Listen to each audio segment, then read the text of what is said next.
À 21 ans, je me retrouvais souvent seul à la maison de mes parents. Nous habitions près d'un petit étang, juste dans notre jardin arrière.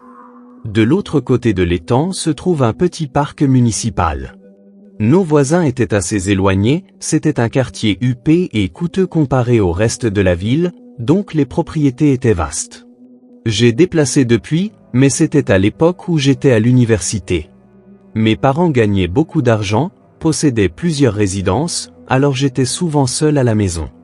C'était une nuit quelconque en été, j'étais en congé scolaire. Je ne me souviens pas si c'était un week-end ou un jour de semaine, mais probablement un jour de semaine, car j'étais à la maison. J'étais dans la véranda arrière, regardant une émission, ma pièce préférée en été, car elle était la plus chaleureuse et offrait la meilleure brise avec toutes les fenêtres ouvertes. J'étais assis au coin du canapé, près de la fenêtre d'angle, quand j'ai entendu des éclaboussures dehors, comme dans l'étang.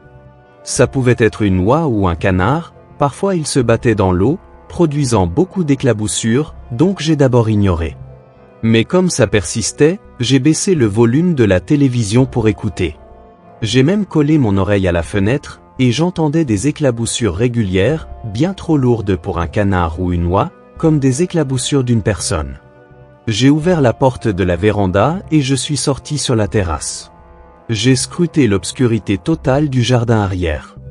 J'entendais maintenant un homme fredonner avec les éclaboussures, quelqu'un nageait clairement dans l'eau, en infraction, chaque maison autour de l'étang possédait une partie spécifique de l'étang. Je suis rentré un instant pour allumer les lumières de la terrasse arrière. En le faisant, une petite partie de l'étang fut éclairée, et les éclaboussures et fredonnements cessèrent, la personne m'avait visiblement vu. Je me demandais si c'était un voisin qui nageait, ce qui semblait étrange, car personne ne nageait jamais dans l'étang. Mais, voisin ou pas, je n'allais pas confronter cette personne. Je suis rentré et ai éteint les lumières, verrouillant bien sur la porte.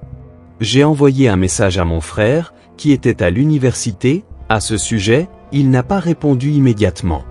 J'essayais de ne pas me faire peur, mais regarder la télévision après ça a été difficile, je ne pouvais pas me concentrer sur l'émission. Je regardais par la fenêtre, mais tout ce que je voyais dehors était l'obscurité. La télévision était encore allumée en fond, sans que je réalise à quel point sa lumière était visible de l'extérieur. Puis j'ai cru entendre un bruit sur la terrasse. J'ai cherché la télécommande pour éteindre la télévision, et quand la pièce est devenue sombre et silencieuse, il m'a fallu quelques secondes pour m'adapter et réaliser qu'il y avait un bruit de respiration lourd juste dehors, près d'une des nombreuses fenêtres de la pièce. Je me suis immédiatement allongé à plat sur le canapé pour me cacher, et après un bref silence, une voix grave dehors a dit « Je te vois ». Mon cœur a plongé dans mon estomac. Je ne savais pas si je devais parler ou rester caché, alors j'ai crié « Paul, c'est toi ?» Paul était le nom d'un voisin. Je disais ça, espérant que c'était lui, qu'il plaisantait peut-être, mais l'homme dehors n'a pas répondu. J'ai entendu des pas s'éloigner, des pas nus qui s'estompaient dans le silence. Je reste allongé à plat, trop effrayé pour bouger. J'ai attendu quelques minutes avant de penser à vérifier si toutes les portes étaient verrouillées. J'ai bondi du canapé et couru vers la porte d'entrée, elle était verrouillée, tout comme la porte latérale.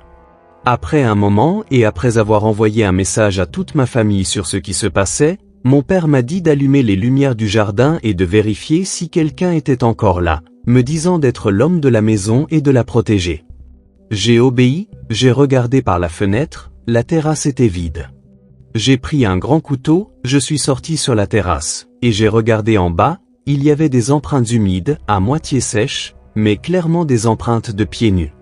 J'ai suivi les traces jusqu'à la partie latérale de la terrasse, et ce que j'ai vu était terrifiant. Le haut d'une tête, juste les yeux et le front, regardant par-dessus le bord de la terrasse depuis le sol, comme s'il m'avait entendu arriver et m'attendait. Quand nos regards se sont croisés, il s'est détourné, et j'étais prêt à appeler le 911. Je l'ai fait avant même d'en parler à mes parents. Je me suis enfermé à l'intérieur en attendant la police, et quand ils sont arrivés, je me sens tout de suite mieux.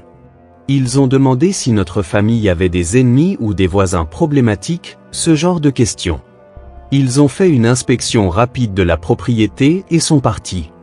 J'ai décidé de fermer toutes les fenêtres cette nuit-là et de faire fonctionner la climatisation pour plus de sécurité. Quand je me réveille le lendemain matin, j'étais ravi de voir la lumière du jour.